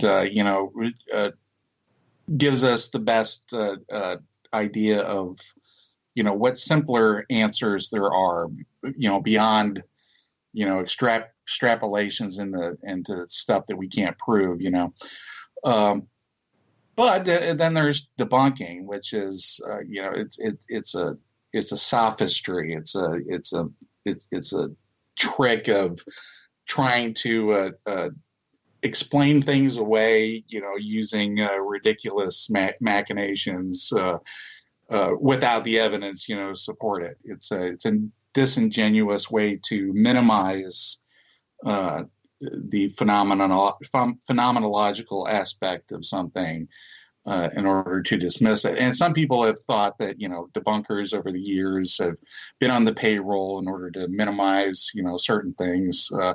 All the realms, all the phenomenological investigative realms have their their ideas of people trying to cover things up, certainly within UFOs, Men in Black with Mothman, even the Bigfoot people out there believe that, the government is hiding this sort of stuff. And, we have to be careful of embracing, some of the conspiracy notions out there, and recognizing when debunking is debunking and it's not, genuine skepticism, which I think we all have to have, because we don't want to be fooled, right? And we don't want to fool ourselves, and we don't want to look like fools, and we don't want to invest our time, energy, and money into, a pursuit that doesn't have any merit, which I think why a lot of people feel so strongly about these things, is because there's an emotional aspect to it, and there's an identity aspect to it a lot. But we should all be about finding the truth. And sometimes skepticism is necessary to do that. But debunking, no. Pro-bunking, too, which is a term that I like to use. There are people out there that will believe anything. No matter what contradictory evidence you provide people, even within, my UFO circles, we get a lot of, ghost pictures. Yeah, Bigfoot pictures. And, people ask, what is this? What do you think it is or whatever? And, well, sorry to have to tell you, but that orb is more than likely, a lens reflection within the camera. We've seen this sort of thing before. And, we've all run across those people that don't want to hear it. Oh, yeah. The pro bunkers, no matter what you tell them, they're going to believe it. And, we need to move away from the pro bunkers as well as the disingenuous debunkers. Yeah, we've seen where everything is paranormal. No, oh, it's cold here. Well, that window is broken right next to you. Yeah. No, it's not that. It's cold. It's 12 degrees outside, and the window's broken. We've seen it many times. Like there's been times where we've stayed in Malvern Manor, and it was cold. We couldn't have told you a cold spot from a warm spot. It was that cold. Even our room had snow in it. So there's some things you can't tell the difference sometimes, and convince me. There's got to be some way, and a lot of times I can't be convinced. I am the worst. I am maybe a believer in the paranormal, but I'm also a skeptical believer. Yeah, and what keeps us going is, when we immerse ourselves in these places, we have experiences. And, real experiences are, they're not what you see in movies or TV. Real experiences, as I've said earlier, they're subtle, and they tend to deal in synchronicities and in probabilities. I like I said, I did the overnight at Waverly Hills, and I went with the research group up to the 5th floor, room 502, which had it's supposedly the most haunted room there in that former tuberculosis hospital located there. At least that's what we're told all the time. Right. Okay. So the history of the room, right? It's supposedly a woman had hung herself for one reason or another. That's the lore. And we're filming there. We got the FLIR Connect camera, where it does the stick figures based upon what information it's perceiving. The SLS camera. Right. Well, what do we encounter there? We see a stick figure hanging down from the ceiling from time to time, and then we see a stick figure in one of the shower stalls making movements, like they're cleaning under their arms and stuff. Looks like somebody taking a shower. Okay. Thank God it was cleaning under their arms. Right. Now yeah. You could dismiss that. You could just say, okay, it's some sort of camera anomaly or glitch or whatever. But look, that was exhibited behavior of somebody taking a shower in a shower stall. You can't ignore the correlative aspect to that. And then we sent a guy over there to stand in the space next to whatever entity was there, that perceived entity. And one of the guys tried communicating, saying, reach your arm out and touch so-and-so. And this person's off camera, so he can't see what we're seeing on the equipment.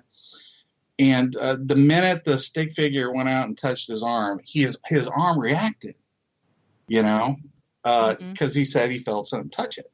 Now, what that means, what it's evidence of, what we can draw from that, we don't have enough data, but just to have so many correlative things happen, to have so many synchronicities at these phenomenological places, to have them connect in a way, with us, it brings us to the question, what's going on here? It doesn't necessarily give us the answers, but it's certainly intriguing, and that's what I think most investigations of this are. It's a subtle sort of thing, because if we had a ghost in a bottle, we would know what the phenomena is with ghosts, right? And ultimately, that's where we need to get. We need to, okay, what is a ghost? What is it comprised of? Is it energy? Is it matter? What is its collective matrix? How does it arrange itself? How does it move? How does it interact? How does it see? How does it hear? How does it communicate? How does it manipulate? none of that stuff is known. It's conjectured. Usually, within the ghost world, from traditional views of spiritualism, that there is an afterlife, some sort of dimension, I guess, where our consciousness, whatever form it is, ethereal, non-material, whether it's located in the body somewhere, the great mind-body question, or that philosophy has dealt with. We don't know, some of those answers, and how, and the synchronicities, that's, again, so many little things. You talked about all the places you've been, and you kept an eye out for places with your name. It's like, same here. I'll go to Point Pleasant, to investigate Mothman, and I'm, the nearest town is Huntington, West Virginia. It's like, I know. Okay, I'm on course. And on the way there, you see something, it's little things that really make it fascinating. And I think all we could do is just keep documenting until smarter people come along, with equipment and can start figuring out some of this stuff. Yeah, I mean, and that leads us to another question from Carl. He asks, when you investigate, what type of equipment do you use? Well, I am a UFO researcher and a UFO investigator primarily. I don't consider myself a ghost hunter, although I've gone on a lot of ghost hunts, and usually I've used other people's equipment, But when I go into these places, I'm primarily a travel writer, writing about the paranormal and all associated weirdness, and I try to document. And when I go on ghost hunts, I try to observe, especially if there's a couple of different research groups. I've gone into a lot of, those overnight things where you have 3 or 4 different groups, and I'm interested in what they come up with, what they experience, but I'm also interested, in documenting them and seeing what their methodology is, for the future. So I'm intrigued by the methodology as well. I don't really come in with much other than my Canon camera, and I try to get things on the right setting and video when I can. And I don't knock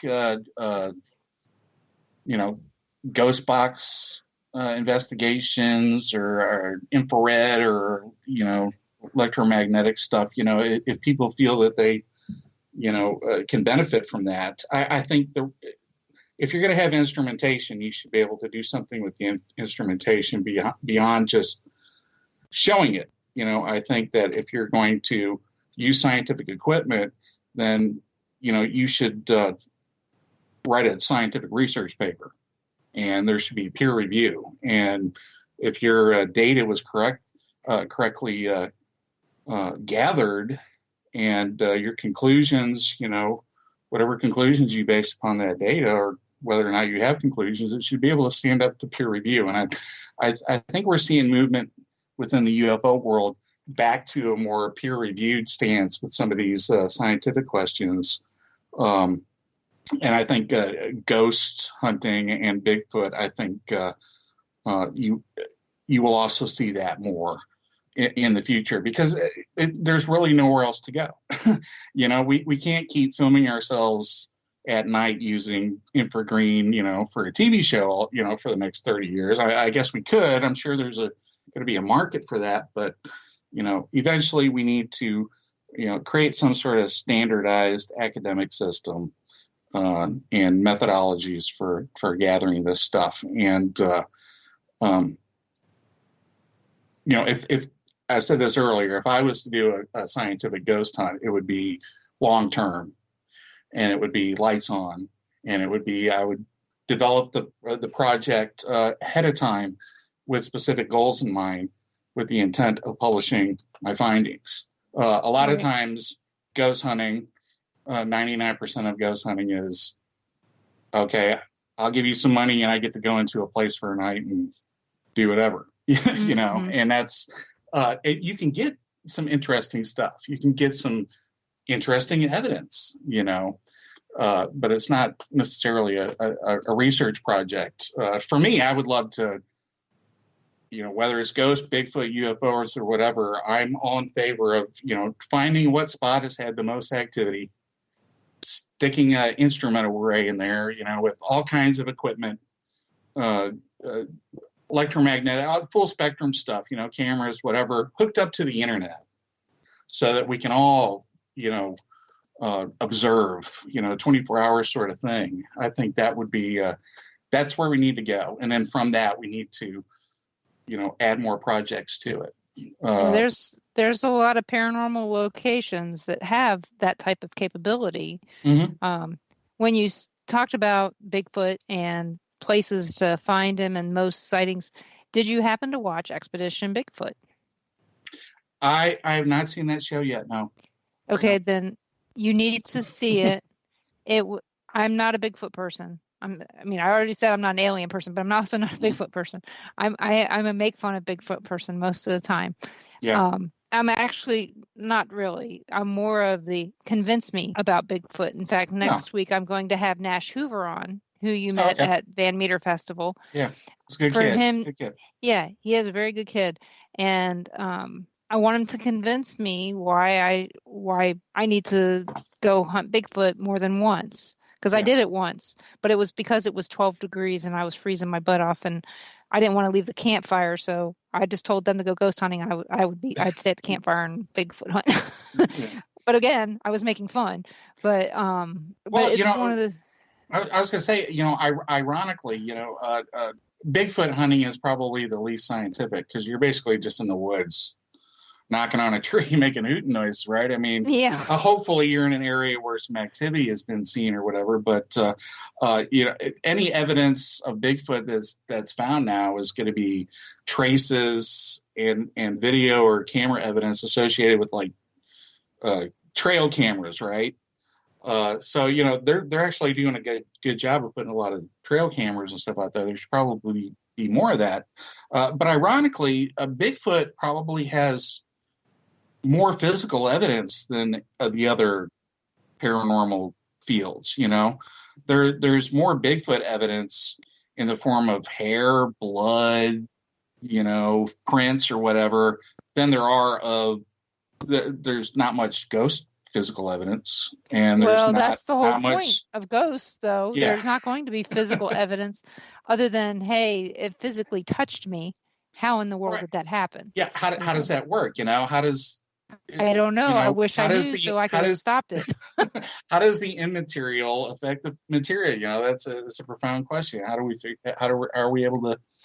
But yeah, I just point out that you know, ironically, the Bigfoot people are producing the most physical evidence, even though they're using, you know, the least amount of scientific equipment, and all of these fields. Yeah, a Bigfoot field is certainly, it can be laughable at times, you know, because, you know, there's a preponderance of people in camouflage, you know. But yeah, I think all of the paranormal groups kind of make fun of each other, and some cases rightly so, because, you know, everybody's got their exploiters and their BS artists and all that out there. So, well, I'll tell you, back to when somebody said that porcupines eat Bigfoot, that was when they're dead. That's why you don't find any big bones.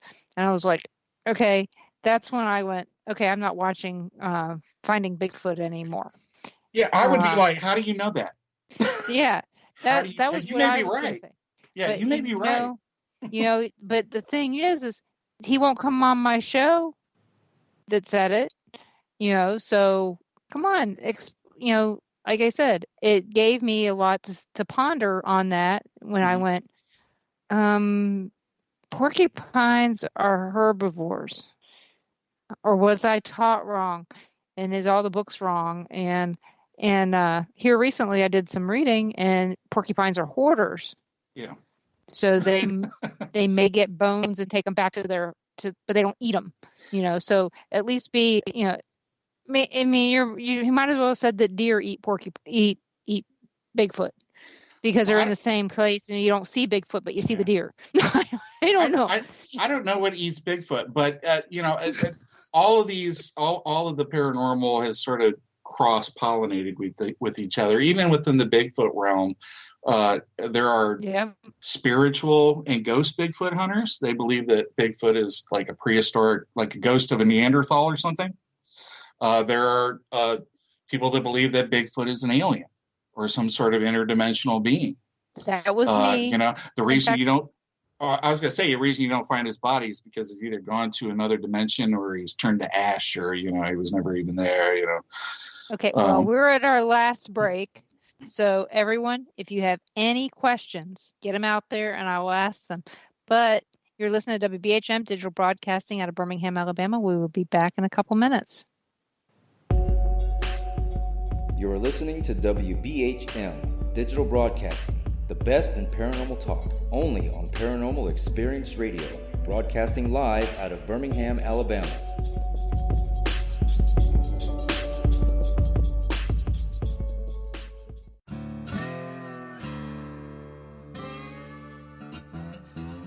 Oh, come on. I'm Southern, but... Nope. That'll do. Hello.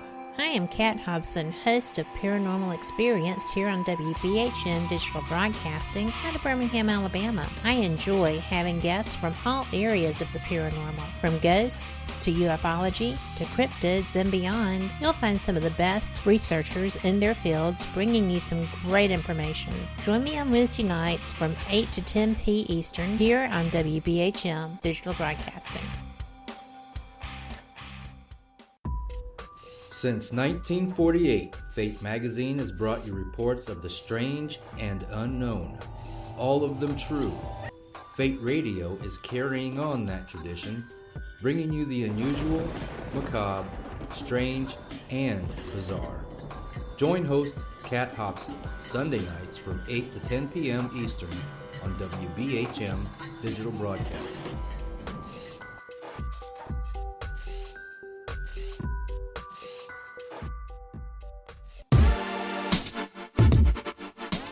You're listening to WBHM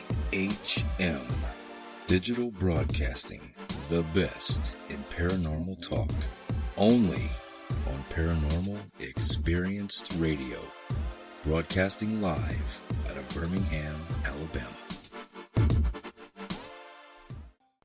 Thank you for listening to WBHM Digital Broadcasting out of Birmingham, Alabama. The time is 45 minutes after the hour. Welcome back to the Paranormal Pride, and my guest tonight is Michael Huntington, and we are having a good time. I hope you are too. Here is a question from the chat room. It says, this is from Tom. He's out in near the Chicago area where the Chicago Mothman's been seen. If Michael got physical evidence of UFOs or aliens, would he make it public or keep it quiet for his research? Well, I guess what you're asking if I had like proof of extraterrestrials or just like physical piece. I don't know. I'm open to sharing whatever I have. I tend to write and post and share with people on social media. So when I come across stuff, I'll share it. I imagine that something important like that, you're going to want to run it by some scientists and have some labs test it out. So hopefully I can maintain the chain of evidence to where it's not corrupted and people couldn't dismiss it or whatever. But I don't know. How would we know what constitutes, say, something being extraterrestrial? Or are we looking at isotopic ratios or just some sort of elaborate technology that we couldn't possibly have? Because I'm certain there's a lot of technology that is still secret that would amaze people that we do have.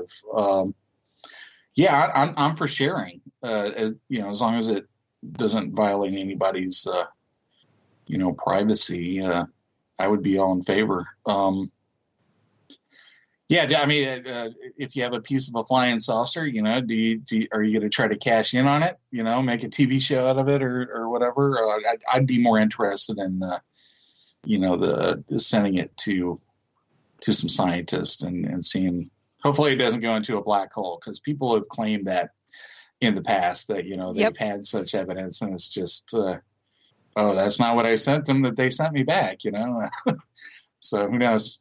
Yep, I've heard that as well, especially, from some friends out in the Vegas area. And, they've told us all kinds of interesting stories. One of our friends, she actually saw a UFO during the day, and she went after it. Down, off over by Henderson. And, there is an airport. The Henderson Airport is right not too far from where she's at. Mm-hmm. And but you also got, Jean, Nevada. You've got the site where the airplane went down not far from there into the mountains that killed Carol Lombard.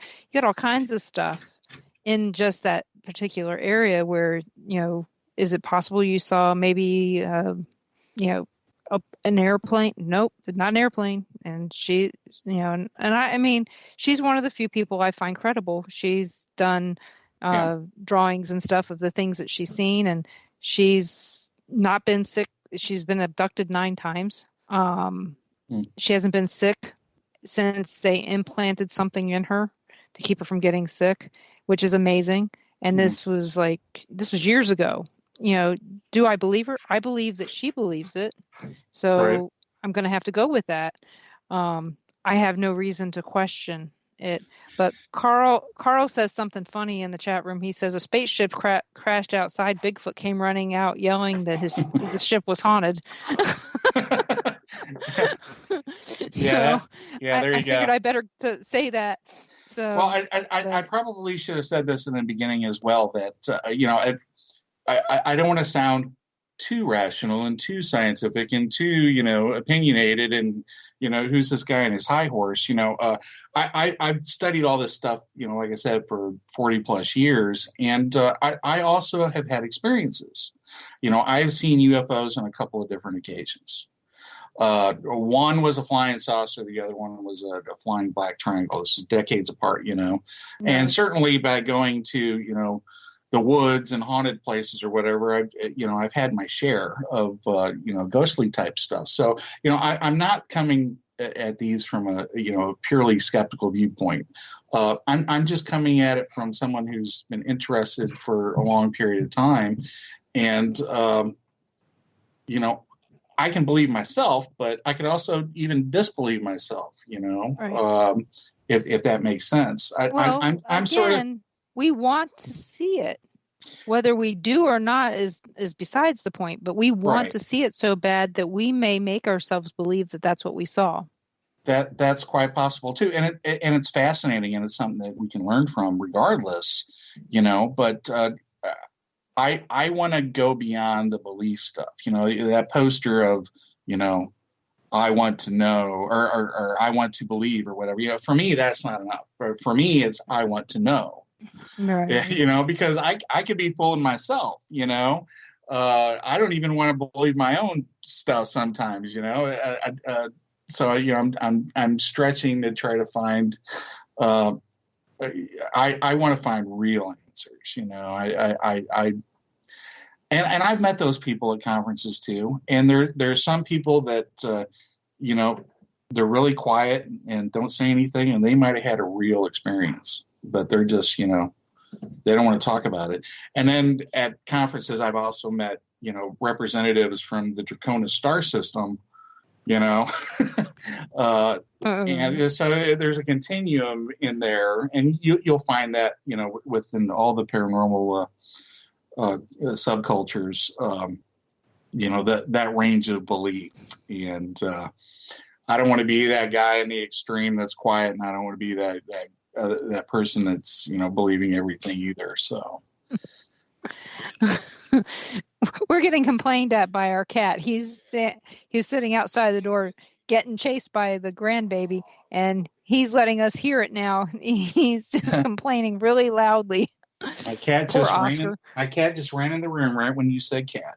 Of course. I know. They know we're talking about them. The other four are sleeping. It's just this one's now being really loud. So it just made me laugh. I had to send my husband a message and say, "Hey, Oscar needs sanctuary." The 2.5-year-old grandson is Bigfoot to these cats. So yeah, it's always fun. But what do you have planned? You said you were going to a few events this year. So where can people find you? Well, just look for me like on social media. I'm pretty accessible. Michael Huntington. I'm on Facebook. I do a lot of blogging on Instagram. I do infrequent WordPress blogging. That sort of took a hit last year when I started focusing on the book publishing stuff. So I'm focused on that now. So a little less on the formal blog. Tumblr, Twitter, all that sort of stuff. Just Google my name and whatever interests you, and stuff will pop up. I'm not really a speaker on the circuit. I'll show up in those things every once in a while. I'll do a friend a favor. I'm not like a professional sort of speaker or whatever. I'll appear in occasional movies and TV shows. I'm in the Momo the Missouri Monster doc, which is available on Amazon Prime. You can see my head talking about Momo in that one. And next month, On the Trail of the UFOs, the series will be out on Amazon Prime. I'm in a couple of episodes of that. I'm actually talking about spook lights, so a little bit of spook light action, like we were talking about tonight, and that. Working on getting my book out. I've been writing for a little bit, and I got a couple of them to publish, so I'll start getting those out. I'll be traveling around to. I try to at least hit like a ghost conference, a couple of UFO conferences, a few cryptid conferences. So if you're in the Midwest where I'm at, if you make it to like CryptidCon or the Haunted America Conference or Ozark UFO Conference. Are you going to the Ozark UFO Conference this year? I've been going. I try to make it every year, but this is going to be the one year that I am not going. Okay, because Kat's going to that, and we were going to go down to visit her while she's there. Yeah, I'm not going to make it this year, unfortunately. I promised my kids that we were going to try to go to the Stranger Things conference in Chicago in July. And, those big TV show sci-fi cons tend to be pretty pricey. So I'm cutting a couple of trips out this year. I think Ozark is one we're going to skip, but I'll probably be at the SCU conference in Alabama and a few other different things. But just follow me on Facebook, and you can see where I'm at, what I'm doing. If you have any questions or anybody out there wants to talk or chat or correspond or meet up or whatever for some cool conversation at one of these, I'm always good to go. It's better to talk to people face to face than just text all the time back and forth. I think. Well, when you're in Chicago, make sure you look up Ursula Bilski, and she's got a whole bunch of Haunted Chicago tours. I love Chicago. Whenever I go up there, I try to document as many haunted houses as I can. Last time I was up there, I think I stayed in Joliet, just outside, and yep. I must have. Oh, I'm sorry. I must have documented every haunted house in that town. I think I went overboard with the research, but I do encourage. Her team people, had the prison there. Yeah, the old Joliet prison, which is certainly haunted, but it's also a movie location. That's where they filmed Blues Brothers. I try to hit movie locations and some interesting places, roadside travel type stuff when I travel with my wife and kids as well. So anything that's interesting. Have you ever made it out to the Bachelor's Grove Cemetery? I didn't make it up there on that last trip, but I definitely want to hit some of those cemeteries up there. Bachelor's it's high on my list, definitely. Well, I'll tell you, Tom McNicholas and Nick Moulet, they know that cemetery like the back of their hands. They took a couple of my friends out there from Texas when they were in town. So apparently I know everybody. I know people everywhere. So I can tell you somebody to meet up with anywhere you go. But they're both of them are really knowledgeable about the cemetery. They've done some tours with Ursula's team and stuff. So, and of course, that's one of Ursula's favorite places. She wrote a book about it and stuff. So, but I'm looking forward to your book. And when do you project it might come out? I've been doing the radio stuff for a couple of years, and I keep saying it's going to be coming out this time or the other. So I think I'm probably not going to say that because I keep stalling myself. But I can tell you this, that I've written a couple of books, and the first one's about ready to. See, I consider myself one of those artistic writer types, and then when you get into the publishing stuff, it's like, oh my God, this is work. This is like a job, So I've been focusing on the traveling and writing and getting that, producing content every day that I've gotten so backlogged. I probably have 6 books ready to go. But the first one is being formatted. I'm getting a couple of things added to it. So hopefully in the fall I can get that going. I'll probably end up starting that out as a Kickstarter to introduce people to what I do. I do try to avoid the corporate stuff. I try to make it, I've collected people that are interested in all these different things, and I've tried to make it a personal thing with them, so and that's who I want to talk to and communicate with and share these things with, because that's where it's going to be appreciated, and and then take all the proceeds and put it right back into more trips, because I'm all about taking the trips and documenting this stuff and getting people intrigued and encouraging more people, especially the small towns, to get out there and explore the lore and document it, because it's not going to be around forever, believe it or not. Yep, it will eventually fall off the plate. I tell people about my work, and I say I have this plate, and my plate is getting too full. Well, now it's falling off the table, so that it's gone. It's done. So, but yeah, I mean, just in Missouri alone, there are probably a few hundred places you could check out on a weekend within 2 hours from wherever you live. I can guarantee that you can find them. Or if you're just traveling across I-70, just take one of the exits. Arrow Rock, Blackwater, Bucksnort. I mean, it sounds like I'm making up some of these names, but I'm not. Palmyra, there's all of these places. Yeah, you can check them out and find out what's going on. I mean, and closer to me, we got Lone Jack, the Battle of Lone Jack, and things like that. Even though I'm on the Kansas side, I did live in Missouri for 14 years. So I still travel to St. Louis all the time. So, but thank you so much for being on tonight. Well, I really enjoyed it, and you made this easy for me. This was probably one of the easier shows I've had to do. And my guest next week is Nash Hoover.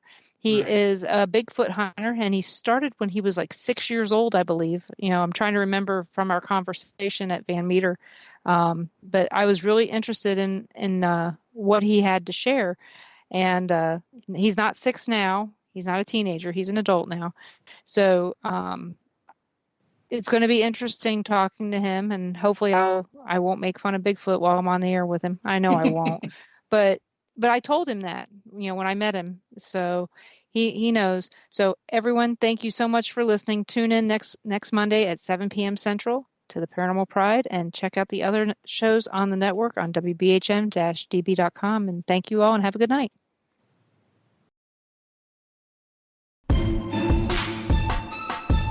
You are listening to WBHM Digital Broadcasting, the best in paranormal talk, only on Paranormal Experience Radio. Broadcasting live out of Birmingham, Alabama.